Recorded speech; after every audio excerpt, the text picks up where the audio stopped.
Our next speaker has had a distinguished career in law enforcement, culminating by being selected by President Clinton as Director of the FBI. Please join me in welcoming the Honorable Louis Freeh.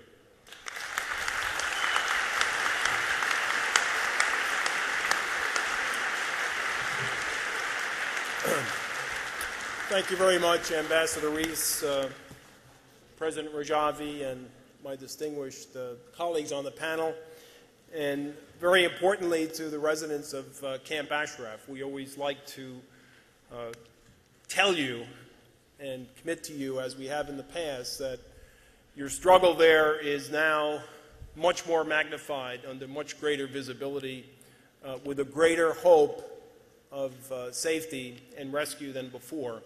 And I think we have to credit your President, Madam Rajavi, for this. I think, Madam Rajavi, without your leadership,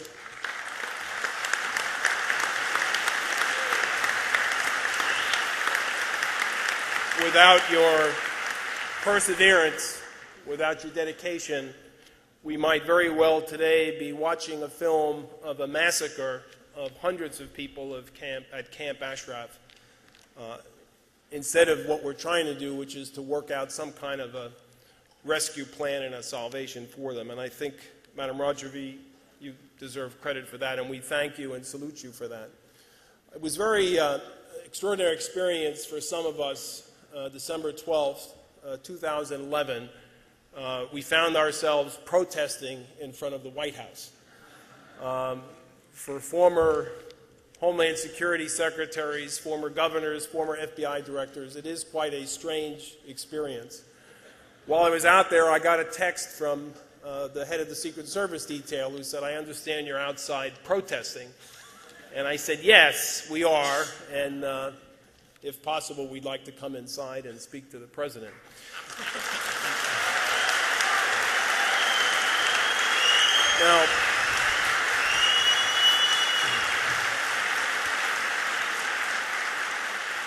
Now, in the President's strong regard, he met that day, as you know, with Prime Minister Maliki.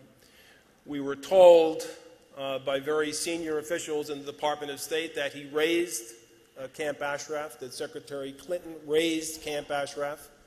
She has said on the record that she is personally involved in this issue. She appointed an ambassador last month to deal with this matter. Very extraordinary things that have happened in a very short period of time, which have stayed off the genocide which we could have otherwise been witnessing at Camp Ashraf. What was also bizarre about the meeting, an event that we had outside the White House on December 12th, is Madam Rajavi spoke to us by satellite. We were very pleased always to hear her words and hear her leadership, but she wasn't there. She's not allowed into the United States because of this persistent, unlawful, and unjustified continuation of listing the MEK as a terrorist organization. Ironically, that day, who was in the White House was an individual named Hadi Amiri. Hadi Amiri is the Secretary of Transportation, Minister of Transportation for Iraq, which is also very dangerous, since we're going to be transporting the Ashrafis from Camp Ashraf, hopefully safely, to Camp Liberty. But he's got a very interesting background, and as I said, I'm not an investigator anymore. I don't have the tools I used to have in the FBI, but I do have the Internet. And if you go on the Internet, you can find a picture of Mr. Amiri, the current Minister of Transportation. There's a shot in October where he's kissing the ring of the supreme leader, the head of the terrorist regime. And he's also a very interesting history. He was the commander of the IRGC Badr Brigade.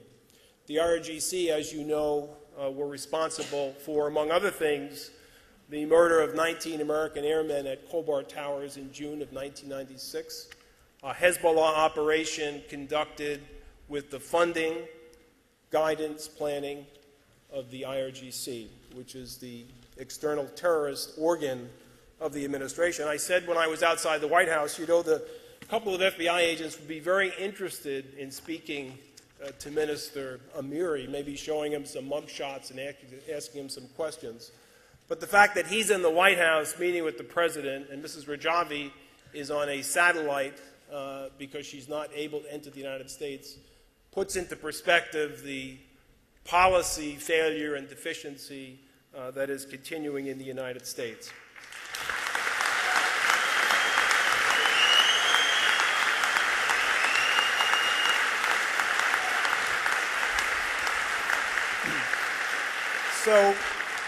So we do have some good tidings, as they say, with respect to what has happened in the last few weeks.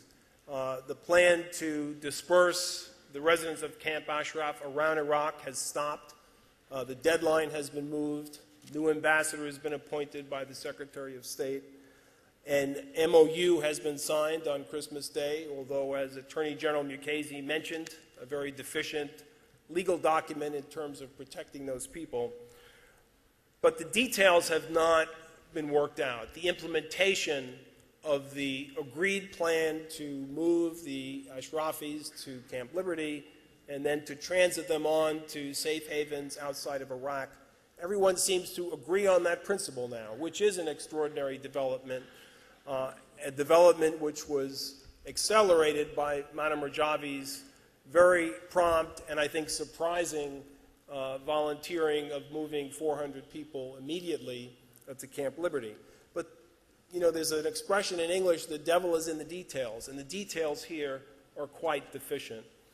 We have been speaking, as you've heard, at a very high level with the State Department, some of us, on weekly, even bi-weekly calls.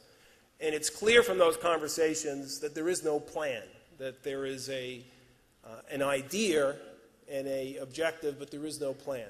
For instance, we asked, why can't the UN interview these refugee candidates in Camp Ashraf?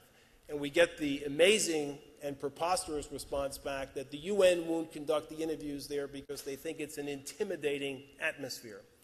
Well, if you look at what they're doing at Camp Liberty, I can't conceive of a more intimidating atmosphere with police inside the compound, UN observers outside the compound, no U.S. observers, a small, tiny facility with no infrastructure. When Ambassador Kobler signed that MOU on December 25th, did he not know that there was no infrastructure in Camp Liberty? There was no plumbing, there was no electric, there was no basis to move anybody in there, even if you were creating a prison. He was there yesterday, apparently, to inspect the facilities. Hopefully, as we asked, the U.S. representative was there with him. But the bottom line is there is no plan, there is no details. All the things that the other speakers have said and will say just underscore the fact that there's been no thinking, there's been no activity with respect to the implementation of this plan, which means that the safety of these 3,400 men and women is still immensely at risk. The deadline may have moved, but the operational ability to now put them in a position where they will be safely and fairly processed is just not been had, and that's what we have to do. The only reason we're where we are today with the slight progress that has been made is because of this persistence and because of the international community. And I have to say, my colleagues in the United States have been just absolutely ferocious in terms of pursuing this. I've been on the calls with many of the panels here, panel members here, absolutely ferocious and aggressive in an appropriate way to ensure the things that have to be done to protect these people. We get responses that don't make sense. We get non-responses. Once in a while, we get an indication that something might be done. And we have had small signs, very small signs of progress in that area. So our goals here are very simple and really have not changed over the last year. We need to protect the residents of Camp Ashraf and make Camp Liberty a safe and quick transit point for them out of Iraq into other places. We have to we have to delist the MEK. This is the most preposterous circumstance that I've seen in 25 years of investigative, legal, and government service. There is no factual basis for maintaining this group on the Foreign Terrorist Organization list. We have not gotten, all of my colleagues here, generals, former CIA directors, Homeland Security secretaries, attorney generals, not one of us has received a call or a cue from any of our former colleagues that this organization is one that should be cautioned about because it's a terrorist organization. Nothing, zero. There's not even been a leak in Washington, and you know how quick our government officials in some cases are to leak things. There's not even been a leak that there is some document, there is some redacted memorandum, there is some informant that puts this organization in the preposterous place that the State Department has put it. They put it there in 1997 to appease Iran. Iran said, if you put this organization on the list, we'll have better relations. Well, that was completely ridiculous. The relations got worse. As Governor Ridge said, when he was Homeland Secretary, I was FBI Director, we didn't even assign anybody to the MEK because we knew why it was being put on the list. It was being put on the list to accommodate Iran. And that policy of appeasement and accommodation has continued and continues today. One of the strongest things that the United States of America could do to not only support Iranian freedom, but also to send a clear message to the regime in Tehran that their terror enterprise is coming to an end would be to recognize the only organized resistance, the only credible human rights organizational enterprise for Iranian freedom, take it off the list, and take it off the list immediately.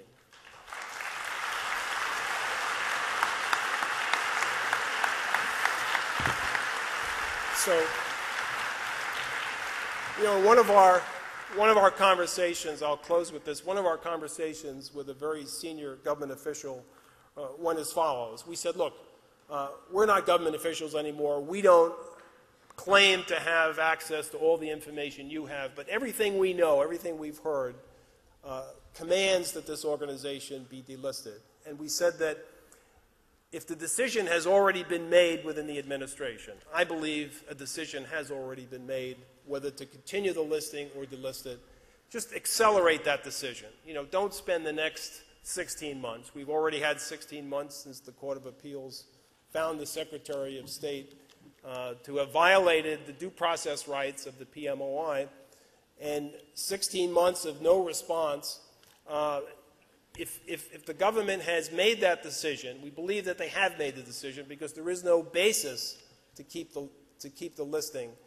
They need to announce it, they need to promote it, they need to publicize it quickly. That would be a huge step in getting us where we need to go. Thank you very much.